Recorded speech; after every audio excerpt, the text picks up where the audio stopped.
Acá tenemos el fallo, Aguerre María Querina, y otro con Seinur Jorge María sobre acción negatoria. Vamos a comentar un poquito cómo fue esta situación, qué es lo que ha pasado en esta situación. Nosotros en este fallo, ¿sí? en este caso, lo que ha sucedido, y he marcado algunas partes para que ustedes puedan observar. En primer lugar, se presenta Mónica Beatricia Santopietro y Raúl Víctor Aguerre, ¿sí? Los actores, promoviendo una acción negatoria contra Jorge María Seinur por desconocimiento de su derecho de propiedad de parte de este en relación a la totalidad del lote ubicado en la localidad de Norberto Riestra. Podemos denotar en esta primera parte, ¿sí? que tenemos a los actores que promueven una acción negatoria contra el demandado por una situación que se está dando en una finca rural en donde el demandado, ¿sí? tiene la particularidad de que ocupa parte del terreno del actor, ¿sí? Es decir, Jorge María Seinur ocupa parte del terreno de Mónica y Raúl Aguerre, ¿no? Dice que Mónica y Raúl Aguerre compraron el lote por escritura a Marcelo Claudio Kovacic, dejándose constancia de que la posesión había sido entregada antes del acto y que advirtieron que las medidas consignadas en el título no coincidían con lo que se verificaba visualmente, puesto que una pared de placa supuestamente medianera, ubicada en uno de los laterales del terreno, parecía quitarle parte de la superficie. Ante esto, ¿sí? le manifiestan esta situación al vecino, que es el demandado, en donde el vecino dice que la lonja de terreno que estaba siendo ocupada por él era de su propiedad. Para ello, los actores lo que deciden es contratar un agrimensor y hacer una mensura sobre el terreno. Esa mensura que realizan constatan que realmente esa lonja de terreno, esa parte de terreno que tenía en su poder el vecino, que tenía el señor Seinur, era en realidad, según los títulos, de los actores. ¿Sí? ¿Me van siguiendo? Entonces, seguimos adelante y nos encontramos con que el actor, ¿sí? Perdón, remite carta documento al demandado diciéndole que esa porción de terreno no le correspondía, a lo cual el demandado, Seinur, le contesta diciendo que esa porción de terreno en realidad fue reconocida a él por los anteriores propietarios. Los anteriores propietarios le habían siempre dejado esa porción de terreno y cada vez que lo vendían tenían que avisarle al comprador que esa porción de terreno le correspondía al demandado. Una cuestión media ilógica, ya desde el punto de vista de derechos reales. ¿Sí? No, si esto fuera así, debería existir algún documento y no los meros dichos de un sujeto de que existe esta lonja de terreno en su poder, ¿no? Es por ello que los actores deducen, ¿sí? Deducen, es decir, realizan e inician una acción de negatoria, ¿no? En donde plantean que les compete dicha acción por ser poseedores de inmuebles, en realidad por ser titulares de derechos reales que se ejercen a través de la posesión sobre inmuebles, cuando se ven impedidos en el ejercicio libre de su derecho real, ¿sí? Acá podemos entender que la acción deducida, si bien es una negatoria, podría haber sido deducida a la reivindicatoria. La diferencia que existe entre una negatoria y una reivindicatoria es el grado de la lesión. En una reivindicatoria, el grado de la lesión es el desapoderamiento, ¿sí? Y en una negatoria, el grado de la lesión es una turbación. Es lógico pensar que ante una exclusión parcial, como es esto que está sucediendo, la acción es la negatoria y no así la reivindicatoria. Pero podrían haber iniciado tranquilamente la reivindicatoria aduciendo de que el vecino en sus contestaciones dice que la parte del terreno por la cual están reclamando era de su propiedad. O sea que habría una discusión entre ambos propietarios sobre una porción de terreno en donde se está alegando un derecho real sobre el terreno de ambas partes. O sea que podría haber sido tranquilamente deducida una reivindicatoria centrándose en esto último o una negatoria centrándose en que el ejercicio estaba siendo impedido en cuanto a la libertad, ¿no? Porque el vecino no le dejaba ejercer de forma libre el derecho sobre su terreno. Juntamente con la acción, se da la posibilidad de iniciar una acción de daños y perjuicios. La actora, es decir, los actores deciden utilizar la acción de daños y perjuicios conjuntamente con acción negatoria, reservándose la determinación de los daños para una vez firme la sentencia. Es decir, diciendo que una vez que esté firme la sentencia denegatoria se obliga al demandado a devolver esa porción de terreno, ¿sí? A restablecer esa porción de terreno y van a deducir los montos o determinar los montos del daño acaecido. El demandado contesta demanda y acá viene la particularidad. El demandado contesta demanda y al contestar demanda opone la falta de legitimación activa, lo opone como una excepción. Esta excepción, ¿sí? Se plantea en que dice que el demandado, el actor, en realidad no puede iniciar porque es otorgada a los titulares de derechos reales que se ejercen con posesión y los actores no han tomado posesión de esa porción de terreno porque no hubo tradición. En realidad, acá esta excepción que veremos más adelante cómo es resuelta, se difiere al momento de la sentencia, ¿no? Entonces, juntamente con la excepción planteada, el demandado deduce una reconvención por usucapión, es decir, por prescripción adquisitiva, diciendo que él era propietario desde el año 1967 de esa porción de terreno, que ha sido comprada por su madre, es decir, que dice que hay una accesión de posesiones, en realidad no es accesión, sino continuidad de la posesión de la madre, que hoy se encuentra fallecida, y que deducía, aparte de la reconvención, también la excepción de usucapión. Es decir, o exceptuamos, acá hay un error, un error conceptual, o exceptuamos por usucapión o reconvenimos por usucapión. No podemos exceptuar y reconvenir, no sería lógico, no sería necesario hacerlo de las dos maneras. La diferencia, para resaltar, si uno deduce un usucapión, es decir, reconviene por usucapión, contrademanda a la otra parte por usucapión, debe y está obligado a acompañar el plano de mensura para usucapión. Si exceptúa por usucapión, lo único que estaría logrando, no tiene que acompañar el plano, y lo único que estaría logrando, si se lo otorga, no es la adquisición del derecho real sobre la porción de terreno, sino es el rechazo de la demanda, ¿sí? O sea que hay que saber muy bien que si uno reconviene, va a tener que acompañar el plano de mensura, pero luego en sentencia podría adquirir por prescripción y se le reconoce la prescripción, y si uno exceptúa, no tiene que acompañar el plano, que no es nada barato, pero no va a tener la posibilidad de adquirir el dominio, sino que va a tener que luego iniciar una prescripción adquisitiva, ¿no? Seguimos adelante, se dicta sentencia. La magistrada de primera instancia trata la excepción de falta de legitimación activa y le hace lugar a las mismas con costas al actor. Es decir, le dice, bueno, sí, hay falta de legitimación activa, por entender que al momento en que los actores adquirieron el lote, la posesión de la franja en disputa se hallaba en cabeza del demandado de acuerdo a diversos medios probatorios, ¿sí? Es decir, que se plantea de que en realidad hay falta de legitimación porque los actores no son poseedores del terreno. Cuestión que ya de por sí es desconocer una sentencia, un fallo plenario de la Corte que continúa hoy en día. Fíjense que los artículos, si bien son del Código Civil de Vélez Arfiel, los artículos actuales continúan en la misma línea y el fallo sigue estando plenamente vigente. El fallo al cual hago mención es el fallo Arcadini, ahora lo vamos a charlar.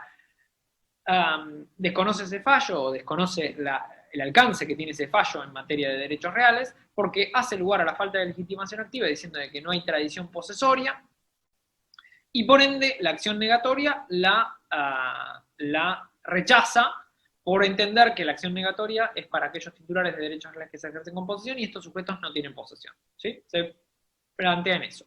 Seguidamente resuelve la reconvención. Al resolver la reconvención dice, bueno, la reconvención otorga la prescripción adquisitiva a favor del actor, del demandado, es decir, le reconozco que el demandado ha adquirido la porción de terreno por prescripción, es el nuevo titular de dominio y por ende mándese a inscribir. Y como el actual código y el anterior código establecen que esta adquisición, ¿sí? Esta prescripción se tiene que determinar la fecha en que se considera adquirido el dominio, la magistrada establece que considera que el 31 de diciembre de 1996 se comenzó el plazo de prescripción, por ende se cumplió el mismo el 31 de diciembre de 2016. Los 20 años de la prescripción cumplida se han cumplido el 31 de diciembre de 2016. Y por ende esa pretensión indemnizatoria de daños que articula el actor es rechazada por los mismos fundamentos en que rechazó la acción negatoria porque no le hizo lugar. Obviamente, acá vamos a los fundamentos del agravio. El agravio, es decir, el actor se considera agraviado por determinadas cuestiones que son no menores. En primer lugar, los actores cuando adquirieron el inmueble no se toman el trabajo de medir personalmente el lote porque esta tarea se halla legalmente delegada a un agrimensor, ¿sí? Y los estados parceleros que elabora se agregan a la escritura como parte de la transmisión. Ahora vamos a explicar eso. Bueno, como venía diciendo, los actores se agravian de la situación, planteando de que es el agrimensor el que puede determinar si un terreno cumple con las medidas o no, no el actor por la simple vista, ¿sí? De hecho, en las escrituras se deja asentado lo que son los estados parcelarios que deben celebrarse. ¿Por qué? Porque toda escritura que se celebra debe ser acompañada y debe hacerse la cédula catastral, y por ende, si en la cédula catastral consta, en la escritura están transcriptos esos datos de los certificados de catastro, y es por ello que se agravia diciendo que no puede ser un fundamento de la sentencia establecer que el demandado tuvo que haber conocido las medidas del inmueble, ¿sí? A su vez, se agravia de la admisión de la reconvención diciendo que el demandado no ha aprobado la posición pública pacífica e ininterrumpida. ¿Por qué? Porque dice que el demandado, Seignur, no ha sido pacífica e ininterrumpida porque fue interrumpida con la interposición de demanda el 22 del 4 del 2009. Esta demanda, que aquí observamos, es interpuesta en 2009. Sabemos que la interposición de demanda interrumpe el plazo de prescripción para el que pretende prescribir.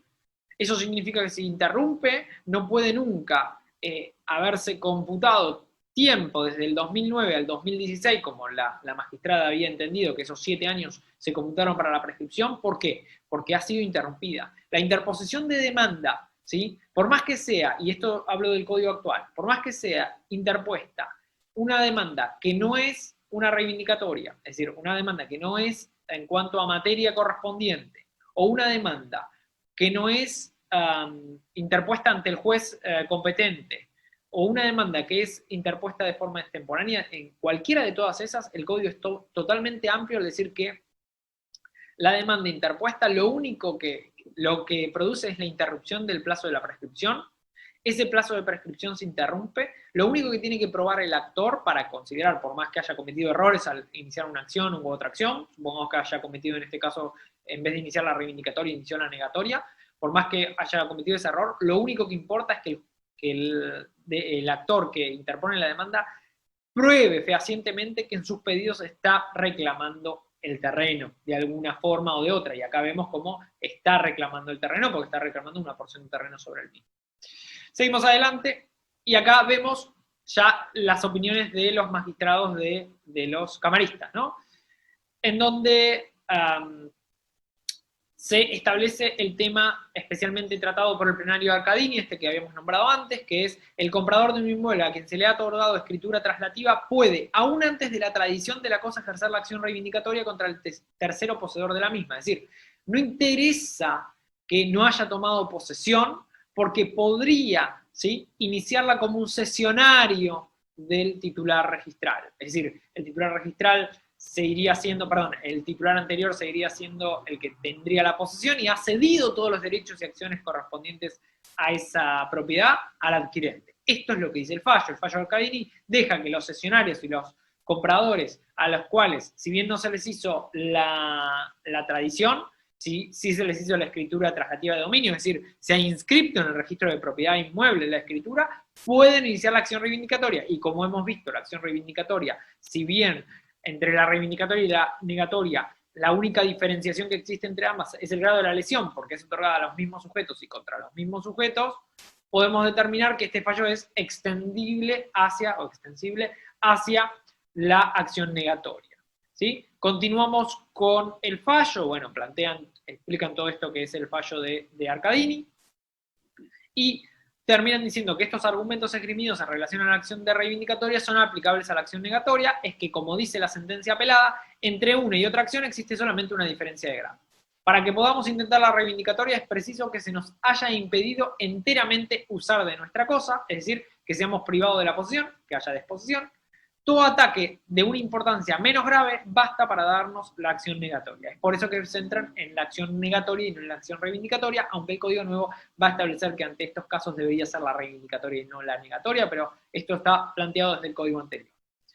La jurisprudencia y la doctrina reconoce que se puede reivindicar la propiedad aun cuando no se haya hecho tradición total o parcial de la cosa. Con mayor razón se puede ejercer la acción negatoria. Acá volvemos a repetir lo que es el fallo Arcadini, ¿no? Esto que dice la jurisprudencia y la doctrina se está centrando exclusivamente en el fallo Arcadini de corte. De acuerdo a la contestación por carta de argumento que hiciera el demandado, a la intimación que le formulara el actor en diciembre de 2018, el demandado negó a los sectores el pleno ejercicio de su derecho de propiedad sobre la franja de terreno. Entonces, acá vamos a aclarar algo. Estamos hablando de la interrupción, ¿sí? ¿Hay interrupción? Sí hay interrupción. Entonces, en ese sentido, y sigue continuando diciendo, es deber de los escribanos hacer un estudio de títulos, ¿sí? Antes de autorizar una escritura de compraventa. O sea, estudiar los antecedentes del dominio que comprende, claro está, comprobar que no haya modificaciones de las medidas catastrales en los registros respectivos del título exhibido por el vendedor. La escritura no puede hacerse sin una cédula catastral al efecto confeccionada por un agrimensor. Vuelvo a recaer en el tema de que al momento de realizar un acto jurídico como es una compraventa, el escribano está obligado dentro de sus deberes en solicitar los certificados de dominio, inhibición y cesión de las partes, ¿sí? Y además hacer lo que se llama estudio de títulos, es corroborar que el título otorgado sea y cumpla con todas las exigencias debidas y que los dominios, es decir, los antecedentes dominiales de los títulos anteriores, sean válidos, ¿no? Y obviamente no puede celebrar el acto, no solo siquiera sin los certificados que hacen reserva de prioridad, los certificados de dominio, inhibición y cesión, sino también la cédula catastral, que es el certificado del estado parcelario, ¿no? El certificado que nos dice que tiene que ser hecho por el agrimensor, en realidad la cédula catastral, el estado parcelario, la mensura la hace el agrimensor, hecha la mensura y actualizado el estado parcelario, es el escribano el que deberá pedir la cédula catastral o certificado de catastro para poder celebrar el acto jurídico, que es esta escritura. Por ende, resuelve revocar la sentencia en cuanto hace lugar a la excepción de falta de legitimación activa. O sea que se plantea no solo que revoca porque el sesionario podría iniciar la negatoria, sino también porque el escribano ha tomado todas las medidas necesarias para que esto no suceda y no es un argumento válido para hacer lugar a la excepción de falta de legitimación activa.